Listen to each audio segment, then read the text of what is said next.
नमस्कार साथियों, स्वागत है आपका आज के हमारे इस वीडियो लेक्चर में। मित्रों, आज के इस वीडियो लेक्चर में हम चर्चा कर रहे हैं क्रिमिनल प्रोसीजर कोड 1973 का जो चैप्टर 33 है, अध्याय 33 है, जिसके अंतर्गत प्रावधान किए गए हैं जमानत और बंद पत्र के बारे में। मित्रों, ये जो चैप्टर है इसमें टोटल 19 सेक्शन है, टोटल 19 धाराएं हैं, जो कि धारा 436 से लेकर सेक्शन 436 से लेकर सेक्शन 450 तक, धारा 450 तक उपबंधित हैं।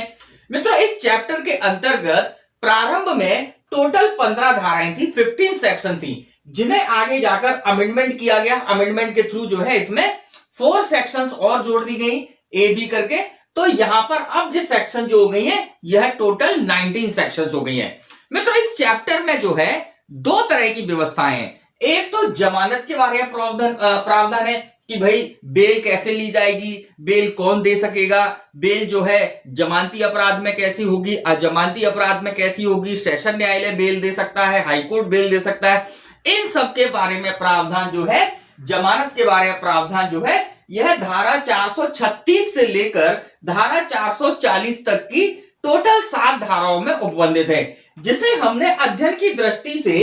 पार्ट फर्स्ट बना रखा है कि पार्ट फर्स्ट में हम जो है इस चैप्टर में धारा 436 से लेकर धारा 440 तक के प्रावधानों को देखेंगे, जो कि जमानत के संबंध में है। फिर इसके बाद जो है जो अगला पार्ट है, जो कि बंद पत्र के संबंध में है, जो कि धारा 441 से लेकर धारा 450 तक है, जिसे हमने पार्ट सेकंड बनाया हुआ है, जिससे कि हम जो है इन पार्ट्स को अलग अलग करके जब अध्ययन करेंगे तो हम इन सेक्शंस को याद भी कर पाएंगे और अच्छे से समझ भी पाएंगे। तो मित्रों, शुरू करते हैं आज का यह वीडियो लेक्चर। मित्रों, सीआरपीसी के चैप्टर 33 को अध्ययन की दृष्टि से हमने जो है 2 भागों में डिस्ट्रीब्यूट किया, जिसके पहले भाग में हम उन प्रावधानों को देख रहे हैं जो कि जमानत से संबंधित हैं, बेल से रिलेटेड हैं, जो कि सेक्शन 436 से लेकर सेक्शन 440 तक टोटल 7 सेक्शंस में टोटल 7 धाराओं में प्रावधानित हैं। अब जब हम इन प्रावधानों का अध्ययन करें तो ध्यान रखिएगा कि इनको भी जो हमें 2 भागों में पार्ट कर अध्ययन करना चाहिए, जिसके पहले भाग में हम उन सेक्शंस का अध्ययन करेंगे, उन धाराओं का अध्ययन करेंगे जिसके अंतर्गत कोई व्यक्ति न्यायालय से जमानत जो है एक अधिकार के रूप में, एक राइट के रूप में जो है प्राप्त कर सकता है, सेक्शन 436 और सेक्शन 436 ए के अंतर्गत। अब वहीं हम इसके आगे के प्रावधानों को देखें तो ये प्रावधान सेक्शन 437 से लेकर सेक्शन 440 तक के जो प्रावधान है, इन सेक्शंस में जो बेल ग्रांट करने का राइट है वह न्यायालय के विवेक पर निर्भर है। अगर किसी व्यक्ति को किसी ऐसे मामले में गिरफ्तार किया गया है जो कि अजमानती है, तो वहां पर न्यायालय का विवेक है कि वह उस व्यक्ति को जमानत पर छोड़ भी सकता है और नहीं भी छोड़ सकता है। तो ये प्रावधान जो है सेक्शन 437 से सेक्शन 440 तक प्रोवाइडेड है। तो मित्रों, यहां पर हम जो है सबसे पहले उन प्रावधानों का अध्ययन कर रहे हैं जिनके अंतर्गत जमानत जो है एक अधिकार के रूप में, एक राइट के रूप में जो है न्यायालय से क्लेम की जा सकती है, मांगी जा सकती है, जिसके अंतर्गत सेक्शन 436 यह प्रावधान करता है कि किन मामलों में जमानत ली जाएगी। अब बात को समझिएगा कि इस सेक्शन में यह प्रावधान किया गया है कि वे कौन से मामले हैं जिसमें कोई व्यक्ति जो है न्यायालय से जमानत ले सकता है एक अधिकार के रूप में, एक राइट के रूप में। अब इस सेक्शन में जो है टोटल 2 उपधाराएं हैं, 2 सबसेक्शंस हैं, जिसकी सबसेक्शन 1 ये प्रावधान करती है कि जब जमानती अपराध के अभियुक्त व्यक्ति को, बात समझिएगा, कौन से अपराध के व्यक्ति को, जमानती अपराध के अभियुक्त व्यक्ति को पुलिस थाने के भार साधक अधिकारी द्वारा वारंट के बिना गिरफ्तार किया जाता है या निरुद्ध किया जाता है या न्यायालय के समक्ष हाजिर होता है या लाया जाता है, तब वह कार्रवाई के किसी भी प्रक्रम पर जमानत देने के लिए तैयार है। कौन व्यक्ति तैयार है? जिसको गिरफ्तार किया गया है या जो न्यायालय के सामने हाजिर हुआ है, लाया गया है किसी जमानती अपराध में, तो अगर वह व्यक्ति जमानत देने को तैयार है तब न्यायालय जो है उसे जमानत पर छोड़ देगा, न्यायालय उसे जमानत दे देगा। लेकिन यहां पर एक परंतु है जो यह प्रावधान करता है कि यदि न्यायालय ठीक समझता है तो उस व्यक्ति को प्रतिभूओं रहित बंधपत्र निष्पादित करने पर भी रिहा कर सकता है, उन्मोचित कर सकता है। और अगर कोई व्यक्ति निर्धन है, बात समझिएगा, अगर कोई व्यक्ति निर्धन है तो ऐसी स्थिति में यह सेक्शन ये प्रावधान करती है कि उस व्यक्ति को जो है ऊपर वर्णित जो प्रावधान है जिसके अंतर्गत प्रतिभूओं रहित बंधपत्र निष्पादित करने पर छोड़ा जाना है, उसी प्रावधान के अंतर्गत ऐसे व्यक्ति को जो निर्धन है उसे छोड़ा जाएगा, उन्मोचित किया जाएगा। अब प्रश्न ये उत्पन्न होता है कि ये कैसे डिसाइड करें कि कोई व्यक्ति निर्धन है या नहीं है। तो इसके संबंध में यहां पर एक स्पष्टीकरण व्यवस्थित है। यह कहता है कि जब किसी व्यक्ति को गिरफ्तार किया गया है किसी जमानती अपराध में और अपनी गिरफ्तारी से 7 दिन के भीतर, 1 सप्ताह के भीतर अगर वह व्यक्ति जो है अपनी जमानत नहीं दे पाता है, वह जमानत देने में असमर्थ है, तो ऐसे व्यक्ति को निर्धन व्यक्ति माना जाएगा और उसे जो है उसके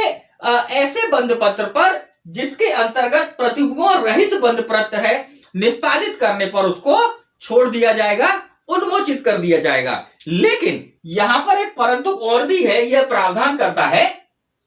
कि इस धारा के प्रावधान जिसके अंतर्गत जो है किसी व्यक्ति को जमानत पर छोड़ा जाना है, इस सेक्शन के प्रावधान जो है सीआरपीसी की सेक्शन 116 की सब सेक्शन 3 धारा 116 की उपधारा 3 जिसके बारे में हम पहले चर्चा कर चुके हैं, उस प्रावधानों पर प्रभाव नहीं डालेगी। इसी के साथ साथ इसकी जो सेक्शन 446 है, धारा 446 है, उसके अंतर्गत जब किसी व्यक्ति ने जमानत की शर्तों का उल्लंघन किया है, उनका पालन नहीं किया है, तो ऐसी कंडीशन में जो कार्रवाई होती है उस पर भी यह सेक्शन जो है सेक्शन 436 जो है प्रभाव नहीं डालेगी। इसके संबंध में प्रावधान जो है उपधारा 1 करती है।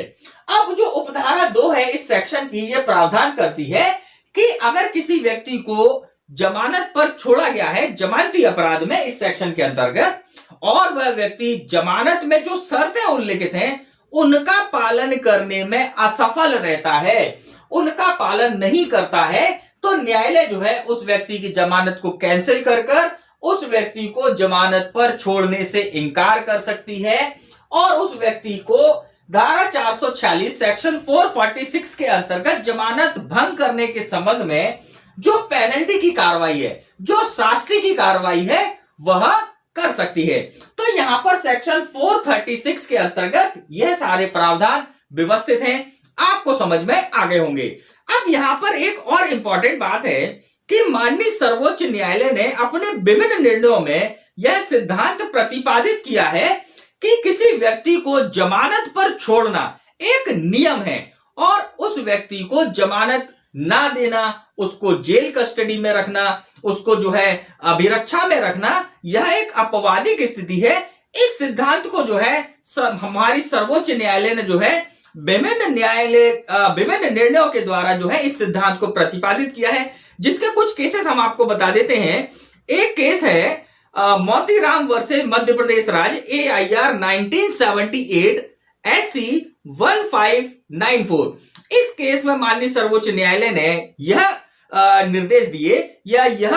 डायरेक्शन दिए कि जमानत एक नियम है तथा निरोध एक अपवाद। तो इस सिद्धांत को जो है इस केस में जो है प्रतिपादित किया गया। इसके आगे भी कई और केसेस भी हैं और एक केस और हम आपको लिखा देते हैं कि Sanjay Chandra versus CBI AIR 2012। इस केस में भी माननीय सर्वोच्च न्यायालय ने इस सिद्धांत को प्रतिपादित किया है कि जमानत देना एक नियम है और अभियुक्त को जेल भेजना, अभिरक्षा में रखना एक अपवादिक स्थिति है। तो सामान्यतः हर व्यक्ति को जो है जमानत दी जानी चाहिए। अब यहां पर क्योंकि हमने देखा कि ऐसे मामले जिसमें किसी व्यक्ति को जमानती अपराध में गिरफ्तार किया गया है तो उस व्यक्ति को जमानत पर छोड़ा जा सकता है। न्यायालय जो है वह व्यक्ति एक अधिकार के रूप में जमानत की मांग कर सकता है और उसे जमानत पर छोड़ा जा सकता है। तो यहां पर ऐसे मामले जो ऑलरेडी जमानती है वहां पर तो अधिकार रूप में छूट सकता है। लेकिन आगे हम जो प्रोविजन देख रहे हैं सेक्शन 436A,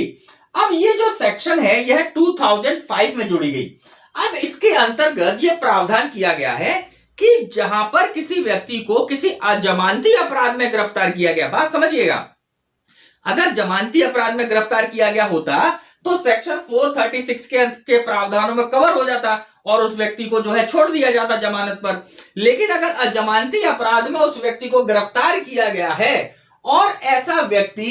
इस सेक्शन में प्रावधानित जो अधिकतम अवधि है, अगर उस व्यक्ति ने उस अवधि को जेल में अभिरक्षा में काट लिया है, चाहे वो विचारण के दौरान या जांच के दौरान या जो है ट्रायल के दौरान, अगर उस अवधि को काट लिया है तो उसको जो है जमानत का अधिकार प्राप्त हो जाता है, वह जमानत पर छूट सकता है। तो उन प्रावधानों को देखते हैं। तो सेक्शन 436A के अंतर्गत यह व्यवस्था दी गई है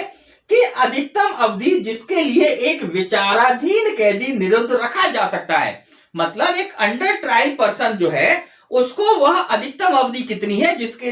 लिए जो है उसको कस्टडी में या उसको जो है निरुद्ध रखा जा सकता है, इसके संबंध में इस सेक्शन में प्रावधान है। तो यहां पर हमने उस सेक्शन के मेन एलिमेंट्स निकाल लिए हैं अध्ययन की दृष्टि से, जिससे कि आसानी से समझ में आए। तो सबसे पहला प्रावधान या सबसे पहला एलिमेंट इस सेक्शन का यह है कि यह सेक्शन ऐसे मामलों पर लागू नहीं होती है जिन मामलों में जो कारावास या दंड है उनमें से एक दंड मृत्यु दंडादेश भी है। तो ऐसे मामले जिनमें मृत्यु दंडादेश दिया जा सकता है, जिनमें दंडों में से एक दंड मृत्यु दंडादेश विनिर्दिष्ट है, उन मामलों पर यह सेक्शन एप्लीकेबल नहीं होता है। अब इसके बाद आगे क्या कहा गया? इसके अंतर्गत कहा गया कि अन्वेषण, जांच या विचारण के दौरान अगर किसी व्यक्ति ने आधी अवधि, मतलब जितनी उस मामले में किसी व्यक्ति को दंड दिया जा सकता था उसकी अगर आधी अवधि तक निरुद्ध रह चुका है,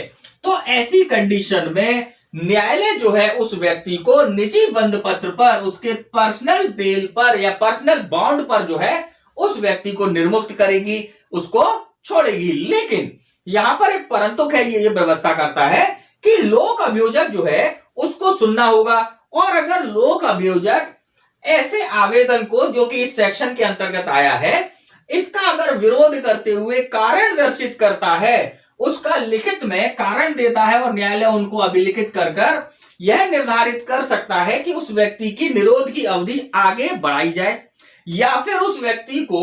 उसके निजी बंद पत्र की जगह जो है उसे जो जमानत के अंतर्गत निर्मुक्त किया जाता है उसके तहत उसे निर्मुक्त किया जाए। तो यहां पर जो है जब किसी व्यक्ति ने अधिकतम अवधि का आधा अगर भोग लिया है तो उसे इन प्रावधानों के अंतर्गत, इन प्रावधानों के अधीन रहते हुए, परंतु के अधीन रहते हुए जमानत पर छोड़ा जाएगा। अब इसके आगे जो है एक प्रावधान इसमें यह भी है कि अगर उस व्यक्ति ने जितनी अवधि उसे उस अपराध में अधिकतम दंड दिया जा सकता था, जितनी अवधि का, वह अगर पूरा की पूरा कारावास अगर उस व्यक्ति ने ऑलरेडी अन्वेषण, जांच या विचारण के दौरान, इन्वेस्टिगेशन, इंक्वायरी और ट्रायल के इन बिटवीन अगर उस व्यक्ति ने वह अधिकतम कारावास भोग लिया है, उसने वह कारावास जो है जेल में निरुद्ध रहकर काट लिया है, तो ऐसी कंडीशन में उस व्यक्ति को जमानत पर छोड़ दिया जाएगा। यहां पर अब उसे आगे अभिरक्षा में नहीं रखा जा सकता, यहां पर उस व्यक्ति को जमानत का अधिकार प्राप्त हो जाता है। अब यहां पर जो है एक स्पष्टीकरण और है जिसको आप समझिएगा कि मान लीजिए अन्वेषण, जांच या विचारण के दौरान अगर कोई विलंब हुआ है और विलंब उस व्यक्ति के कारण हुआ है जो निरुद्ध है और जिसे इस सेक्शन में छोड़ा जाना है, तो उस विलंब में जो अवधि जो है उस अवधि को उस अवधि में कैलकुलेट नहीं किया जाएगा जो कि इस सेक्शन के अंतर्गत काउंट की जानी है। मतलब कि अगर उस व्यक्ति ने जिसे निरोध में रखा गया है कुछ विलंब किया था, कुछ देरी उसकी गलती के कारण या उसकी चूक के कारण हुई थी और उस गलती के कारण कुछ टाइम पीरियड वह जेल में रहा है, तो ऐसे टाइम पीरियड को, ऐसी अवधि को इस सेक्शन के अंतर्गत जिस अवधि की गणना की जानी है उसके अंतर्गत उसे काउंट नहीं किया जाएगा, उसे वहां पर बाहर ही रखा जाएगा उस अवधि को। तो यहां पर हमने ये सारे प्रावधान देखे जिसके अंतर्गत जमानती अपराध में भी किसी व्यक्ति को जो है जमानत का अधिकार उपलब्ध हो जाता है जब वो व्यक्ति इस सेक्शन के तहत जो है जो अधिकतम अवधि है उसको अगर उसने जेल में निरुद्ध रहकर काट लिया है तो उसे जो है छोड़ा जा सकता है। तो यहां पर हमने उन प्रावधानों को देखा जिसके अंतर्गत कोई व्यक्ति न्यायालय से जमानत एक अधिकार के रूप में, एक राइट के रूप में प्राप्त करने का अधिकारी होता है। अब हम देखते हैं उन प्रावधानों को जहां पर कि जमानत देना न्यायालय के विवेक पर आधारित है। न्यायालय जो है तथ्य और परिस्थितियों को ध्यान में रखकर जो है जमानत ग्रांट कर भी सकती है या उससे इनकार भी कर सकती है। तो वो हम हमारी नेक्स्ट स्लाइड पर देखते हैं। मित्रों, अभी हमने उन उपबंधों को देखा जिसके अंतर्गत कोई व्यक्ति जो है न्यायालय से या किसी ऐसे व्यक्ति से जिसने उसे गिरफ्तार किया है एक अधिकार के रूप में, एक राइट के रूप में जो है जमानत की मांग कर सकता है और जमानत पर छूट सकता है। अब हम देख रहे हैं वो प्रावधान जहां पर कि न्यायालय का डिस्क्रिशन है, जहां पर कि न्यायालय का विवेक अधिकार है कि वह किसी व्यक्ति को जिसे किसी अजमानती अपराध में गिरफ्तार किया है उसे जो है अपने डिस्क्रिशन के आधार पर उसको छोड़ भी सकती है और उसके जमानत के आवेदन को खारिज भी कर सकती है। अब ये प्रावधान जो है हमारी सीआरपीसी में सेक्शन 437 से लेकर सेक्शन 440 तक प्रोवाइडेड है। अब यहां पर जो है हमने इन प्रावधानों को अध्ययन की दृष्टि से दो भागों में बांटा। पहले भाग में केवल एक ही सेक्शन है जिसके अंतर्गत उस न्यायालय की शक्ति का उल्लेख किया गया है जो जमानत पर छोड़ सकती है, जो कि उच्च न्यायालय एवं सेशन न्यायालय से भिन्न कोई न्यायालय है। और इसके बाद के जो प्रावधान है सेक्शन 438, सेक्शन 439, सेक्शन 440, यहां पर हम हाई कोर्ट और सेशन कोर्ट्स के जो है बेल से संबंधित जो प्रोविजंस है उनको देखेंगे। तो सबसे पहले देखते हैं सेक्शन 437 के अंतर्गत क्या प्रावधान किए गए। बात को समझिएगा और दिमाग में बैठाइएगा कि इस सेक्शन के अंतर्गत जो है टोटल 7 उपधाराएं हैं जो प्रावधान करती हैं कि अगर किसी व्यक्ति को किसी अजमानती अपराध के अभियोग में गिरफ्तार किया जाता है या उसे इस संदेह के आधार पर गिरफ्तार किया जाता है कि उसने कोई अजमानती अपराध किया है, तो ऐसी कंडीशन में वह न्यायालय जिसके समक्ष उसे हाजिर किया जा रहा है या वह न्यायालय जो उस मामले को विचारित कर रहा है, वह न्यायालय जो है उस व्यक्ति को जमानत पर छोड़ सकता है। सामान्य नियम यह है कि भाई किसी व्यक्ति को जमानत मिलना एक नियम है और उसकी गिरफ्तारी कर उसको जेल भेजना एक अपवादिक स्थिति है। तो इसी सिद्धांत को हमारी इस सेक्शन में प्रोवाइड किया गया है कि अगर किसी व्यक्ति को किसी अजमानती अपराध में भी गिरफ्तार किया जाता है तो उसे भी छोड़ा जा सकता है, लेकिन उसको छोड़ने के लिए जो है कुछ नियम है, कुछ प्रावधान है, कुछ ऐसे निर्बंधन है जिसको जो है न्यायालय को देखना होगा। तो यहां पर आगे बताया गया है कि किंतु यदि वह व्यक्ति मृत्यु या आजीवन कारावास का दोषी है और न्यायालय को उचित आधार प्रतीत होते हैं तो न्यायालय उसे जो है इस प्रकार नहीं छोड़ सकता। या फिर ऐसा अपराधी व्यक्ति जो है किसी संज्ञेय अपराध का दोषी है, उसके ऊपर किसी कॉग्निजेबल ऑफेंस का चार्ज है या उसके ऊपर संदेह है कि उसने कॉग्निजेबल ऑफेंस किया है और ऐसा व्यक्ति मृत्यु या आजीवन कारावास या 7 वर्ष या उससे अधिक के कारावास से पहले ही दोष सिद्ध किया जा चुका है, वह प्रीवियसली कन्विक्टेड है, उसे पहले ही किसी ऐसे अपराध में कन्विक्ट किया जा चुका है, दोष सिद्ध किया जा चुका है जो कि मृत्यु, आजीवन कारावास, 7 वर्ष या उससे अधिक की अवधि के कारावास से दंडनीय है, तो ऐसी स्थिति में भी उसे सामान्यतः नहीं छोड़ा जाएगा। और इसी के साथ साथ अगर वह व्यक्ति किसी ऐसे अपराध में 2 या 2 से अधिक बार दोष सिद्ध किया जा चुका है जो कि 3 वर्ष या उससे अधिक के कारावास से दंडनीय है किंतु 7 वर्ष से कम के दंड से दंडनीय हुआ है, तो ऐसी कंडीशन में भी इस व्यक्ति को जो है सामान्यतः नहीं छोड़ा जाएगा। तो यहां पर किंतु के अंतर्गत जो है 3 उपबंध हैं। यहां पर हमने आपके डायरेक्ट में भी 2 पार्ट है, लेकिन बेसिकली अगर उनको देखा जाएगा तो 3 उपबंध मिलेंगे। पहला उपबंध जहां पर कि मृत्यु, आजीवन कारावास का दोषी है तो कॉमनली नहीं छोड़ा जाएगा। दूसरे उपबंध में कोई व्यक्ति संज्ञेय अपराध में आया है, संज्ञेय अपराध के लिए उसको गिरफ्तार किया गया है और प्रीवियसली वो पहले ही किसी मृत्यु, आजीवन कारावास या 7 वर्ष या उससे अधिक की अवधि के लिए पहले ही अगर उसको एक बार कन्विक्ट किया जा चुका है तो ऐसी कंडीशन में भी उसको सामान्यतः नहीं छोड़ा जाएगा। लेकिन उसके बाद अगर कोई व्यक्ति 3 वर्ष या उससे अधिक की अवधि के लिए किंतु 7 वर्ष से कम की अवधि के लिए 2 या 2 से अधिक बार अगर कन्विक्टेड हुआ है तो उसको भी सामान्यतः नहीं छोड़ा जाएगा कॉमनली। अब यहां पर इनको कैसे छोड़ा जाएगा इसके बारे में जो परंतुक हैं वह हमें बताते हैं। जैसे कि अगर हम पहला परंतुक देखें तो ये कहता है ऐसा व्यक्ति 16 वर्ष से कम आयु का है, तो क्लॉज ए क्लॉज बी इनके अंतर्गत उसको छोड़ा जा सकता है। या फिर कोई स्त्री है, कोई रोगी है, या कोई शिथिलांग व्यक्ति है, कोई जो है ऐसा व्यक्ति है जो कि शिथिलांग है, उसको अगर गिरफ्तार किया गया है और चाहे वो क्लॉज 1 के अंतर्गत आ रहा हो या 2 के अंतर्गत आ रहा हो, तो ऐसे व्यक्ति को भी जमानत पर छोड़ा जा सकता है, क्योंकि स्पेशल कंडीशन है। अब इसके बाद इस सेक्शन का जो सेकंड प्रोविजो है, द्वितीय परंतुक है, ये कहता है कि खंड 2 में निर्दिष्ट मतलब अभी हमने देखा कि ऐसा व्यक्ति जो संज्ञेय अपराध का दोषी है और उसने जो है मृत्यु, आजीवन कारावास, 7 वर्ष या उससे अधिक की अवधि कारावास से उसे पहले दंडित किया जा चुका है,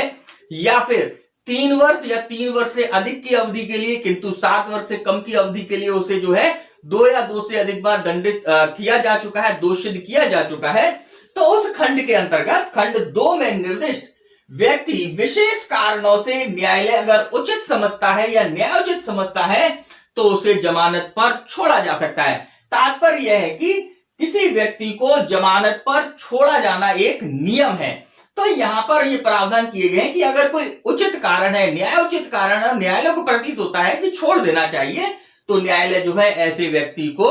छोड़ सकता है, चाहे वो खंड 2 के अंतर्गत आ रहा हो। ध्यान रखिएगा, खंड 1 के अंतर्गत नहीं। खंड 1 के अंतर्गत बहुत ही गंभीर अपराध है कि वह व्यक्ति मृत्यु, आजीवन कारावास का दोषी वाला मामला है, तो ऐसी कंडीशन में यहां पर प्रोविजन एप्लीकेबल नहीं होगा। प्रोविजन कौन सा एप्लीकेबल हो रहा है? जहां पर कि उपधारा 1 के खंड 2 के अंतर्गत किसी व्यक्ति को जो है बेल पर छोड़ना है, तो वहां पर न्यायालय अगर उचित समझता है, न्यायोचित समझता है, ठीक समझता है, तो उसे छोड़ सकता है। अब यहां पर क्योंकि देखिए पहले यहां पर किंतु के साथ कुछ प्रोविजन लगाए, परंतु के साथ छोड़ने के प्रोविजन लगाए, लेकिन फिर से अगर हम परंतु जो अगला परंतुक है, थर्ड परंतुक है, उसको देखें तो यहां पर फिर एक निर्बंधन लगा हुआ है कि न्यायालय जो है अगर किसी व्यक्ति को परंतुक, पहले परंतुक और द्वितीय परंतुक के अंतर्गत छोड़ना चाहती है या उसे न्यायालय उचित समझती है कि ऐसे व्यक्ति को जो है छोड़ा जा सके, तो यहां पर एक परंतुक लगा हुआ है कि लोक अभियोजक जो है या जो है प्रोसिक्यूशन है, वो ये कहते हैं या पुलिस अधिकारी न्यायालय में ये कहते हैं कि ऐसे व्यक्ति का जो है अन्वेषण के दौरान पहचान कराए जाने के लिए आवश्यकता है, तो इसे जो है जमानत ना दी जाए। तो यहां पर यह परंतुक कहता है, परंतु यह और कि अभियुक्त की आवश्यकता अन्वेषण में साक्षियों द्वारा पहचाने जाने के लिए हो सकती है, जमानत नामंजूर करने का पर्याप्त आधार नहीं है। मतलब कि प्रोसिक्यूशन या पुलिस अथॉरिटी ये कहकर उसकी जमानत खारिज नहीं करा सकते कि ऐसे व्यक्ति का अन्वेषण के दौरान जो साक्षी हैं या जो पहचान करने वाले उनके द्वारा पहचान किए जाने के लिए आवश्यक है, तो यह कोई कारण नहीं है किसी व्यक्ति को जमानत नामंजूर करने का। और इसके बाद जो परंतुक, अगला परंतुक है, ये कहता है कि किसी व्यक्ति को जो मृत्यु, आजीवन कारावास या 7 वर्ष या उससे अधिक की अवधि कारावास से दंडनीय किसी अपराध के लिए गिरफ्तार किया गया है, तो ऐसी कंडीशन में उसको जमानत देने से पहले लोक अभियोजक को सुना जाना आवश्यक है। कुल मिलाकर लोक अभियोजक जो है इसमें उसकी जमानत को खारिज करने के लिए जो है अपना मत रखेगा, अपने कथन करेगा, अपनी बात कहेगा, कथन नहीं, अपनी जो है व्यू रखेगा न्यायालय के सामने, तो लोक अभियोजक को सुना जाना आवश्यक है। तो यहां पर उपधारा 1 के अंतर्गत ये प्रावधान है कि किसी व्यक्ति को किसी नॉन बेलेबल ऑफेंस में, अजमानती अपराधों में भी छोड़ा जा सकता है, लेकिन उसके लिए 1 किंतु और 4 परंतु दिए गए हैं, इनका पालन करते हुए। अब यहां पर जो है हमने कॉमनली प्रावधान देखे जिसको हम जो है रेगुलर बेल कह सकते हैं, लेकिन इसके साथ जो है आपको उपधारा 3 देखनी चाहिए जो कि जो है सशर्त बेल की बात करती है, कंडीशनल बेल की बात करती है। अब इसको समझिएगा कि मान लीजिए उपधारा 1 के अंतर्गत न्यायालय किसी व्यक्ति को बेल पर छोड़ना चाहता है या न्यायालय का विवेक है, ओपिनियन है कि इसको छोड़ देना चाहिए, तो ऐसी कंडीशन में न्यायालय अगर चाहे तो उपधारा 3 के अंतर्गत जो है अगर वह मामले आते हैं, कौन कौन से मामले, जहां पर कि कोई व्यक्ति 7 वर्ष या उससे अधिक की अवधि के कारावास से दंडनीय अपराध का संदेही है, या फिर उसने आईपीसी के अंतर्गत जो अध्याय 6 है राज्य के विरुद्ध अपराधों के अंतर्गत या आईपीसी की जो चैप्टर 16 है, अध्याय 16 है, मानव शरीर पर प्रभाव डालने वाले अपराधों के संबंध में, या फिर अध्याय 17 है जो कि संपत्ति के विरुद्ध अपराधों के संबंध में है। अगर ऐसे अपराधों के संबंधी कोई व्यक्ति गिरफ्तार होकर आया है तो न्यायालय क्या कर सकता है? न्यायालय जो है उस व्यक्ति को कंडीशनल बेल मतलब कि सशर्त जमानत पर छोड़ सकता है। देखिए, प्रावधान तो उपधारा 1 के ही है, उपधारा 1 में ही छोड़ना है, लेकिन यहां पर अगर न्यायालय कंडीशन लगाता है तो लगा सकता है, इसके बारे में प्रोविजन है। तो क्या क्या कंडीशन लगा सकता है, तो बात को समझिएगा कि न्यायालय जो है उससे बंद पत्र में यह कंडीशन रख सकता है कि वह बंद पत्र की शर्तों के अनुसार जब जब उसे जहां जहां बुलाया जाएगा, किसी पुलिस स्टेशन में बुलाया जाना है, जो है हाजिरी देनी है, तो न्यायालय जो है आदेश दे सकता है कि आप जो है जब जब बुलाया जाए तब तब जो है न्यायालय में या ऐसे अधिकारी के समक्ष हाजिर होंगे। फिर उसके बाद उस अपराध को जिसका अभियोग है दोबारा नहीं करेगा, जो है उसको फिर से अपराध नहीं करेगा, ये कंडीशन लगा सकते हैं। किसी साक्षी को उत्प्रेरण, धमकी या वचन द्वारा जो है या प्रलोभित नहीं करेगा, या फिर किसी साक्षी को जो है, किसी साक्ष्य को, कोई एविडेंस है उनको डिस्टर्ब नहीं करेगा, या फिर न्यायालय और भी कोई शर्त लगाना चाहे तो वह शर्त लगा सकता है इस कंडीशनल बेल के अंतर्गत। तो यहां पर आप ध्यान रखिएगा कि उपधारा 1 के साथ आप उपधारा 3 को पढ़िए, क्योंकि इसको पढ़ने पर ही ये प्रोविजन कंप्लीट होंगे। तो यहां पर आपको बात समझ में आई कि कंडीशनल बेल जो है किस प्रकार से न्यायालय जो है शर्तें लगाकर किसी व्यक्ति को जब बेल पर छोड़ती है तो उसे कंडीशनल बेल सेक्शन 437 के सब सेक्शन 3 के अंतर्गत कंडीशंस के साथ छोड़ा जाता है। अब हम देखते हैं सेक्शन 437 की जो उपधारा 2 है, जो सब सेक्शन 2 है, ये क्या कहती है? ये कहती है यदि अधिकारी या न्यायालय को अन्वेषण, जांच या विचारण, बहुत इंपॉर्टेंट बात है, ध्यान दीजिएगा, अन्वेषण, जांच या विचारण के किसी भी प्रक्रम पर, एनी स्टेज, यह प्रतीत होता है कि उचित आधार नहीं है, ध्यान रखिएगा, उचित आधार नहीं है कि अभियुक्त ने अपराध किया है। न्यायालय को किसी अन्वेषण, जांच, विचारण में यह प्रतीत होता है कि इतने रीजनेबल जो है एविडेंसेस नहीं है, उचित आधार नहीं है, ग्राउंड नहीं है कि उस व्यक्ति ने अपराध किया है, किंतु उसके दोषी होने के बारे में और जांच किए जाना के लिए पर्याप्त आधार है। वह व्यक्ति जो है इतने ग्राउंड तो नहीं है कि उसने अपराध किया, लेकिन उस मामले में अभी और जांच की जानी चाहिए, इसके आधार है। तो न्यायालय क्या कर सकता है? न्यायालय उस व्यक्ति को जो है जांच लंबित रहने तक, इंक्वायरी लंबित रहने तक उस व्यक्ति को बेल पर छोड़ सकता है, उपधारा 2 के अंतर्गत। अब ध्यान रखिएगा कि जब भी उपधारा 2 पढ़ेंगे तो उसके साथ जो है उपधारा 7 को एक साथ पढ़ना है, क्योंकि उपधारा 2 के प्रावधान जो है उपधारा 7 के प्रावधानों के साथ ही कंप्लीट होते हैं। तो उपधारा 7 क्या कहती है, बात को समझिएगा। उपधारा 7 के अंतर्गत यह प्रावधान किया गया है कि जहां पर कि किसी व्यक्ति का जो है विचारण समाप्त हो गया है, उसका ट्रायल कंप्लीट हो गया है और निर्णय अभी नहीं सुनाया गया है, निर्णय सुनाए जाने के लिए डेट दिया गया है, तो ऐसी कंडीशन में अगर इस अवधि के दौरान यहां पर अगर न्यायालय को यह प्रतीत होता है कि उस व्यक्ति ने अपराध नहीं किया है या ऐसे इतने पर्याप्त आधार है कि उसने अपराध नहीं किया है, तो ऐसी कंडीशन में निर्णय सुनाए जाने तक के लिए भी न्यायालय जो है यहां पर उपधारा 7 के अंतर्गत जो है उसे जमानत पर छोड़ सकता है। तो उपधारा 2 के प्रावधानों को उपधारा 7 के प्रावधानों के साथ पढ़िए तो एक कंप्लीट स्टेज अपने को समझ में आएगी कि न्यायालय जो है अन्वेषण, जांच और विचारण के दौरान उपधारा 2 में छोड़ सकता है, और अन्वेषण कंप्लीट होने के बाद और निर्णय सुनाए जाने के बीच में अगर न्यायालय को उचित लगता है तो न्यायालय जो है ऐसे व्यक्ति को जमानत पर इस आधार पर छोड़ सकती है कि उस व्यक्ति ने जो है अपराध किए जाने की संभावना नहीं है, इतने आधार नहीं आए हैं कि उस व्यक्ति ने अपराध किया है। तो यहां पर ये प्रावधान कंप्लीट हुए। अब हम देखते हैं प्रावधान जो सब सेक्शन 5 और 6 को।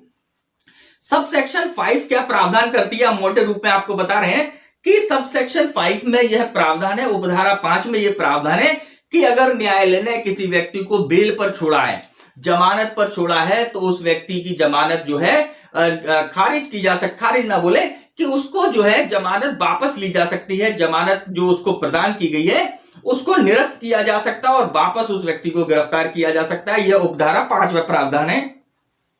और उपधारा 6 यह प्रावधान करती है, बहुत ही इंपॉर्टेंट बात प्रीलिम्स एग्जाम के लिए, कि यदि मजिस्ट्रेट द्वारा विचारित किसी मामले में ऐसे व्यक्ति का विचारण जो किसी अजमानती अपराध का अभियुक्त है, उस मामले में साक्ष्य देने के लिए नियत प्रथम तारीख से, समझिएगा बात को, साक्ष्य देने के लिए नियत प्रथम तारीख से 60 दिन की अवधि के अंदर पूरा नहीं किया जाता, मतलब जिस डेट को एविडेंस स्टार्ट होने थे उस डेट से लेकर 60 डेज के भीतर ट्रायल कंप्लीट नहीं किया जाता, तो वह व्यक्ति न्यायालय के द्वारा जो है जमानत पर छोड़ा जा सकता है। न्यायालय उसको जमानत दे सकती है और वह व्यक्ति डिमांड कर सकता है कि भाई जिस दिन साक्ष्य स्टार्ट हुए थे, एविडेंस स्टार्ट हुए थे, उसके 60 डेज के भीतर अभी तक ट्रायल कंप्लीट नहीं हुआ है, तो अकॉर्डिंग टू दिस प्रोविजन, इस प्रावधान के तहत उसको जमानत का एक राइट डेवलप हो रहा है, न्यायालय जो है उसे जमानत पर छोड़ सकता है। तो यहां पर ये जो हमने प्रावधान देखे सेक्शन 437 के अंतर्गत, जिसमें हमने रेगुलर बेल और कंडीशनल बेल, इन दोनों बेल्स के प्रावधानों के साथ जो है इस सेक्शन में टोटल 7 सबसेक्शंस को देखा, 7 उपधाराओं को देखा, जिसके अंतर्गत कोई ऐसा न्यायालय जो कि उच्च न्यायालय या सेशन न्यायालय से भिन्न कोई न्यायालय है, वह किसी व्यक्ति को अजमानती अपराध में भी जमानत पर छोड़ सकता है, उसको रिहा कर सकता है। अब हम देखते हैं उन प्रावधानों को जिसके अंतर्गत हाई कोर्ट और सेशन कोर्ट जो है किसी व्यक्ति को किसी नॉन बेलेबल ऑफेंस में जमानत दे सकती है, उसको जमानत पर छोड़ सकती है। मित्रों, जमानत के प्रावधानों के अंतर्गत जो हमारी अगली टॉप मोस्ट इंपॉर्टेंट सेक्शन है वो है सेक्शन 438 धारा 438। ये प्रावधान करती है अग्रिम जमानत के संबंध में, एंटीसिपेटरी बेल के संबंध में। मित्रों ध्यान दीजिएगा कि ये जो सेक्शन है सेक्शन 438, यह प्रारंभिक परीक्षा के लिए, प्रीलिम्स एग्जाम के लिए, इसी के साथ साथ मेंस एग्जाम के लिए भी टॉप मोस्ट इंपॉर्टेंट सेक्शन है। यहां से कई बार जो है परीक्षाओं में प्रश्न पूछे गए हैं। तो इस सेक्शन का अध्ययन करते हैं तो देखिएगा कि सेक्शन 438 के अंतर्गत जो है 3 सब सेक्शंस हैं, 3 उपधाराएं हैं, जिसमें उपधारा 1 ये प्रावधान करती है कि उच्च न्यायालय या सेशन न्यायालय को इस धारा के अंतर्गत आवेदन किया जा सकता है। अब यहां पर प्रीलिम्स में एग्जाम में क्वेश्चन बनता है या किसी भी एग्जाम में क्वेश्चन बन सकता है कि अग्रिम जमानत का आवेदन जो है कौन सा न्यायालय ग्रहण कर सकता है। तो ध्यान रखिएगा, हाई कोर्ट को भी पावर है और सेशन न्यायालय को भी पावर है, और दोनों को जो पावर है यह इनका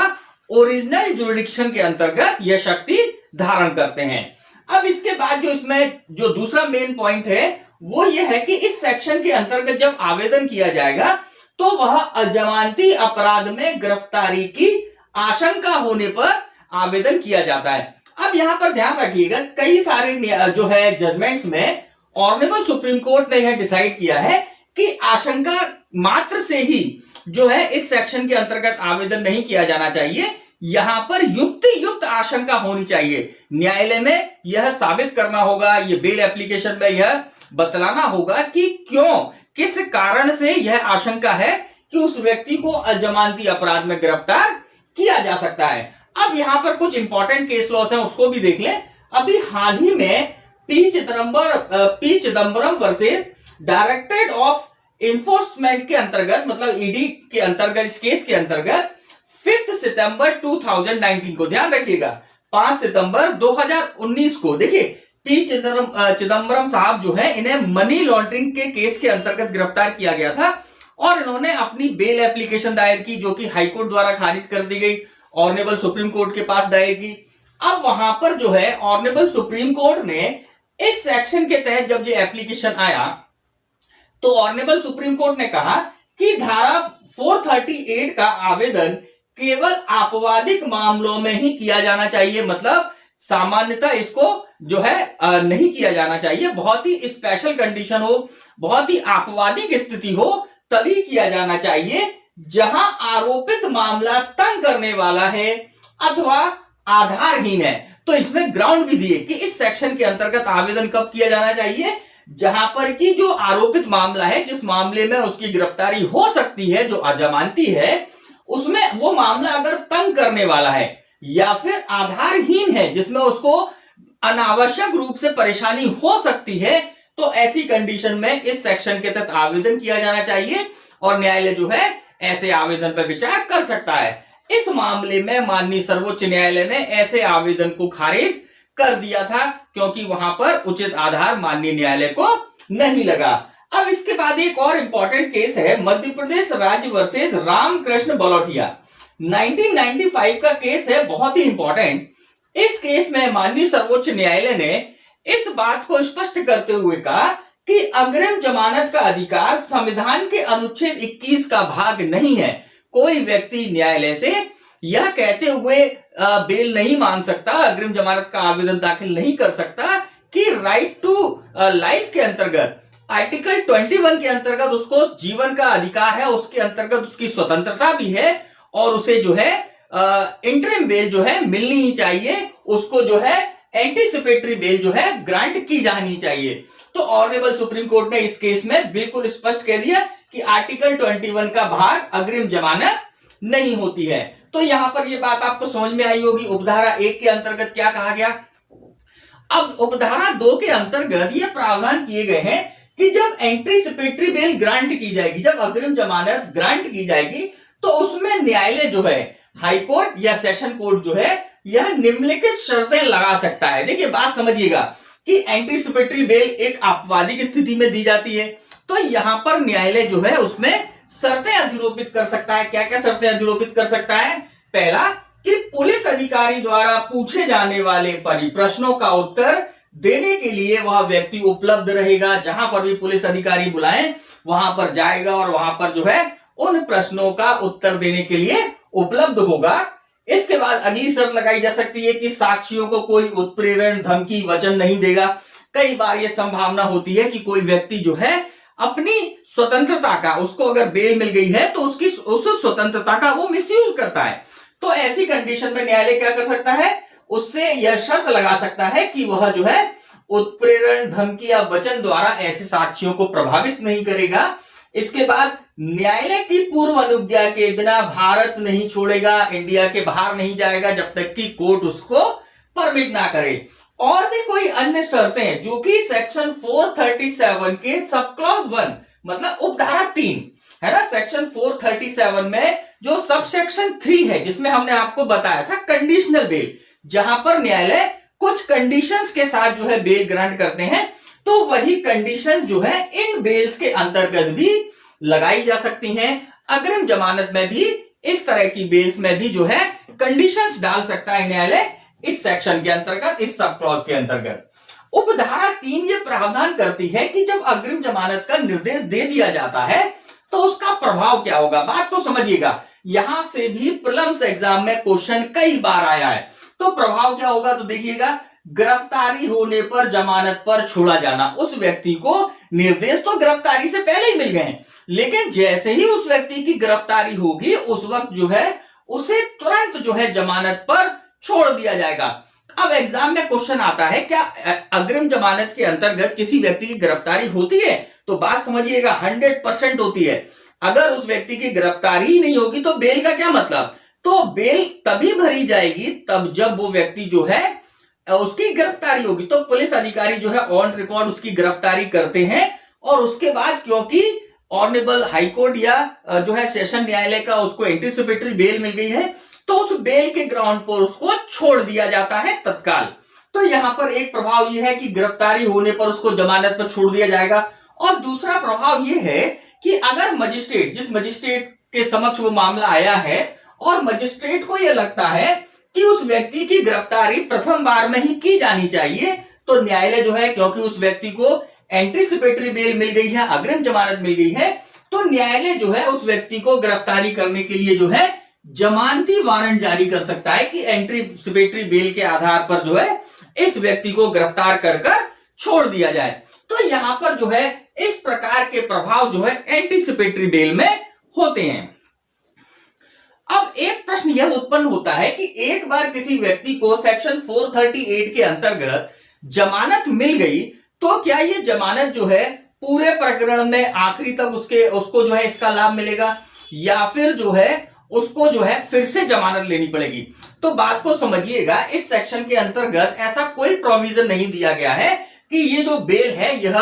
प्रकरण के लास्ट तक चलती रहेगी या नहीं चलती रहेगी। तात्पर्य यह है कि बेल का प्रभाव जो है बना रहता है। लेकिन जो सेक्शन जो है 439 है, उसके अंतर्गत अगर न्यायालय ने ऐसे व्यक्ति की एंटीसिपेटरी बेल को जो है खारिज कह सकते हैं कि उसको रिजेक्ट कर दिया है या उसको जो है समाप्त कर लिया है, तो ऐसी कंडीशन में फिर उसे रेगुलर बेल लगानी होती है। तो यहां पर हमने देखा सेक्शन 438 के अंतर्गत अग्रिम जमानत के प्रावधान। अब हम देखते हैं हमारे नेक्स्ट सेक्शन, सेक्शन 439। मित्रों, अभी हमने सेक्शन 438 को देखा, जिसके अंतर्गत जब किसी व्यक्ति को यह युक्तियुक्त आशंका है कि उसे किसी अजमानती अपराध में, किसी नॉन बेलेबल ऑफेंस में गिरफ्तार किया जा सकता है, तो वह व्यक्ति जो है ऐसी स्थिति में माननीय उच्च न्यायालय के समक्ष या सेशन न्यायालय के समक्ष जो है एंटीसिपेटरी बेल के लिए, अग्रिम जमानत के लिए आवेदन कर सकता है। अब हम देखते हैं सेक्शन 439। इस सेक्शन के अंतर्गत जो है माननीय उच्च न्यायालय एवं सेशन न्यायालय को जो है जमानत के संबंध में विशेष शक्तियां प्रदान की गई हैं। अब बात को समझिएगा, सेक्शन 438 में क्या व्यवस्था थी कि किसी व्यक्ति को युक्तियुक्त आशंका थी कि उसे गिरफ्तार किया जा सकता है किसी अजमानती अपराध के संबंध में, वहां उसकी गिरफ्तारी नहीं हुई थी। लेकिन यहां पर यह प्रावधान किए गए हैं कि जब किसी व्यक्ति को किसी अजमानती अपराध में गिरफ्तार कर लिया गया है और वह व्यक्ति जो है अभिरक्षा में है, तो ऐसी स्थिति में वह सेक्शन 439 के अंतर्गत हाईकोर्ट या सेशन न्यायालय के समक्ष जो है जमानत के लिए आवेदन कर सकता है। अब इस सेक्शन के अंतर्गत जो है दो उपधाराएं हैं। उपधारा 1 के अंतर्गत यह प्रावधान किया गया है कि जब वह व्यक्ति हाईकोर्ट या सेशन न्यायालय में इस सेक्शन के तहत एप्लीकेशन, बेल एप्लीकेशन दायर करता है, तो न्यायालय जो है उस व्यक्ति को जमानत पर छोड़ दिए जाने का आदेश दे सकती है, मतलब कि उसकी जमानत स्वीकार कर सकती है, या फिर उस व्यक्ति को सेक्शन 437 की सब सेक्शन 3 के अंतर्गत, जहां हमने कंडीशनल बेल देखी थी कि बेल ग्रांट करते समय न्यायालय जो है मजिस्ट्रेट का न्यायालय या हाईकोर्ट या सेशन न्यायालय से भिन्न न्यायालय जो है उस व्यक्ति को कंडीशनल बेल पर छोड़ सकता है सेक्शन 437 में। तो यहां पर भी हाईकोर्ट या सेशन न्यायालय जो है यह आदेश दे सकता है कि ऐसे व्यक्ति को सेक्शन 437 की उपधारा 3 के अंतर्गत कंडीशनल बेल पर छोड़ दिया जाए। अब इसी के साथ साथ यह सेक्शन यह भी प्रावधान करती है कि किसी व्यक्ति को जमानत पर छोड़ने के समय मजिस्ट्रेट द्वारा कोई शर्त अधिरोपित की गई है, तो हाईकोर्ट या सेशन न्यायालय जो है इस सेक्शन के अंतर्गत उस शर्त को अपास्त कर सकता है, सेट असाइड कर सकता है, या फिर उसको मॉडिफाइड कर सकता है, उसको जो है उपांतरित कर सकता है तथ्य परिस्थितियों के आधार पर। लेकिन यहां पर एक परंतु है जो बहुत ही इंपॉर्टेंट है, वो ये कहता है कि यदि ऐसा अपराध सेशन न्यायालय द्वारा विचारणीय है या आजीवन कारावास से दंडनीय अपराध है, तो ऐसी कंडीशन में बेल ग्रांट करने से पहले जो है लोक अभियोजक को सूचना देनी होगी और लोक अभियोजक को जो है लोक अभियोजक का पक्ष जो है सुनना होगा। तो यहां पर सेक्शन 439 के सब सेक्शन 1 के अंतर्गत यह प्रावधान व्यवस्थित है। अब हम देखते हैं सेक्शन 439 की जो उपधारा 2 है, सब सेक्शन 2 है, यह प्रावधान करती है कि हाईकोर्ट या सेशन न्यायालय जो है किसी व्यक्ति की जिसे सेक्शन 437 के अंतर्गत या सेक्शन 436 के अंतर्गत बेल ग्रांट कर दी गई है, जमानत पर छोड़ दिया गया है, तो इस सेक्शन के अंतर्गत सेक्शन 439 के सब सेक्शन 2 के अंतर्गत हाईकोर्ट और सेशन कोर्ट जो है क्या कर सकते हैं, उस बेल को कैंसिल कर सकते हैं और इसी के साथ साथ ऐसे व्यक्ति को गिरफ्तार करने का भी आदेश यहां पर, निर्देश यहां पर दिया जा सकता है। तो आपको बात समझ में आई, सेक्शन 439 का सब सेक्शन 2 जो है जमानत को कैंसिल करने और उस व्यक्ति को गिरफ्तार करने के निर्देश के संबंध में है कि न्यायालय जो है उस व्यक्ति को जिसे जमानत दे दी गई है उसकी जमानत कैंसिल कर सकता है और उसे गिरफ्तार कर सकता है। तो यहां पर हमने देखा सेक्शन 439 के अंतर्गत क्या प्रावधान है। मित्रों ध्यान रखिएगा कि सेक्शन 439 को जो है रेगुलर बेल के रूप में भी जाना जाता है, नियमित जमानत के रूप में भी जाना जाता है। अब हम देखते हैं सेक्शन 440 धारा 440 यह प्रावधान करता है कि बंद पत्र की रकम और उसे घटाया जाना। ध्यान दीजिएगा कि जब किसी व्यक्ति से बेल भराई जाती है, बंद पत्र भराया जाता है, तो ऐसी स्थिति में बंद पत्र की रकम कितनी होगी और अगर रकम अत्यधिक कर दी गई है या अत्यधिक मांगी गई है तो उसको जो है कौन घटा सकता है। तो बहुत ही इंपॉर्टेंट सेक्शन है। इस सेक्शन की सब सेक्शन 1 के अंतर्गत यह प्रावधान किया गया है कि बंद पत्र की रकम मामले की परिस्थितियों का सम्यक ध्यान रखते हुए नियत की जाएंगी। मतलब कि मामले की तथ्य और परिस्थितियों को ध्यान में रखकर जो है बेल की या बॉन्ड की जो है रकम निर्धारित की जानी चाहिए और अत्यधिक नहीं होगी। इस प्रकार की नहीं होगी कि वह व्यक्ति जो है जिसे बेल ग्रांट की गई है वो उसको भर ही नहीं पा रहा है। तो ऐसी कंडीशन में, क्योंकि जो वो भर ही नहीं पाएगा तो वो तो जेल में रहेगा, तो बेल ग्रांट करने का जो मेन जो उद्देश्य है वही समाप्त हो जाएगा। तो ऐसी स्थिति में यहां पर स्पष्ट रूप से प्रावधानित किया गया है कि जब बेल ग्रांट की जाएगी तो बंद पत्र की रकम जो है यह परिस्थितियों को सम्यक ध्यान रखकर नियत की जानी चाहिए और वह अत्यधिक नहीं होनी चाहिए। अब इसी सेक्शन की उपधारा 2 सब सेक्शन 1 यह प्रावधान करती है कि हाईकोर्ट या सेशन न्यायालय जो है जमानत घटाने का निर्देश दे सकती है। मतलब कि अगर किसी व्यक्ति को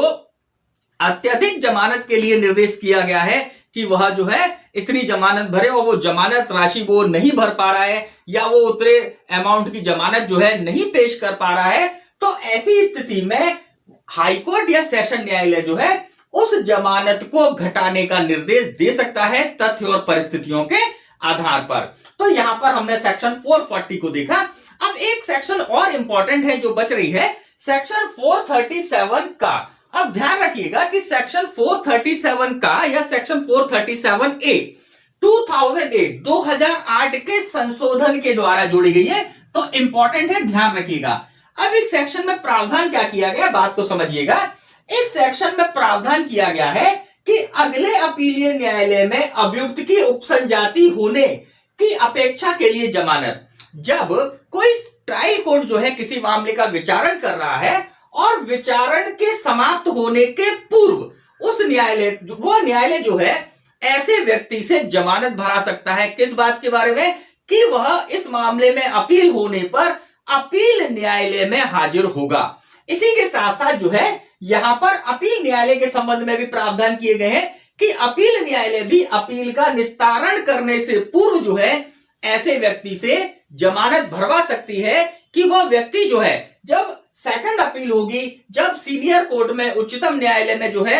अपील दायर की जाएगी तो वहां पर जो है उपस्थित होगा। तो इस सेक्शन के अंतर्गत यह प्रावधान किए गए हैं। अब यहां पर इंपॉर्टेंट बात यह है कि जब इस सेक्शन के अंतर्गत बेल का आदेश दिया जाता है, जमानत का आदेश दिया जाता है, तो वह बंद पत्र जो निष्पादित किया गया है वह 6 माह तक प्रबलित रहता है, 6 मंथ तक जो है इनफोर्स में रहता है, उसके बाद वो अपने आप समाप्त हो जाता है। लेकिन यहां पर यह भी प्रावधान किया गया कि मान लीजिए वह व्यक्ति को जमानत पर छोड़ दिया गया था, लेकिन अब वह व्यक्ति जो है सीनियर कोर्ट में या उच्चतर न्यायालय में उपस्थित नहीं हुआ, तो ऐसी कंडीशन में उस व्यक्ति को जो बेल ग्रांट की गई है उसको संप्रद कर लिया जाएगा, फोरफिट कर दिया जाएगा। और इसी के साथ साथ उस व्यक्ति के ऊपर जो है सेक्शन 446 के अंतर्गत जो जमानत भंग करने के संबंध में प्रावधान करती है, उसके संबंध में प्रक्रिया बताती है कि भंग हो जाएगा तो न्यायालय क्या क्या कर सकता है, तो उसकी कार्यवाही जो है उस व्यक्ति पर की जा सकती है और उसके तहत उसको जो है जो भी पेनल्टीज है, जो भी अर्थदंड है वह अधिरोपित किया जा सकता है। मित्रों, इसी के साथ आज का ये वीडियो लेक्चर हम यहीं पर समाप्त करते हैं। आज के इस वीडियो लेक्चर में हमने सीआरपीसी के चैप्टर 33 के अंतर्गत जो हमने पार्ट फर्स्ट निर्मित किया था, भाग 1 निर्मित किया था, जिसके अंतर्गत हमने जमानत से संबंधित, बेल से संबंधित प्रावधानों को देखा। और इसके जो नेक्स्ट वीडियो लेक्चर होगा जिसमें हम इस चैप्टर के जो रिमेनिंग प्रोविजंस हैं जो कि बंद पत्रों से संबंधित हैं उनको देखेंगे, उनका अध्ययन करेंगे। तो मित्रों, मिलते हैं आपसे हमारे नए वीडियो लेक्चर में, नेक्स्ट वीडियो लेक्चर में। नमस्कार, जय हिंद, जय भारत।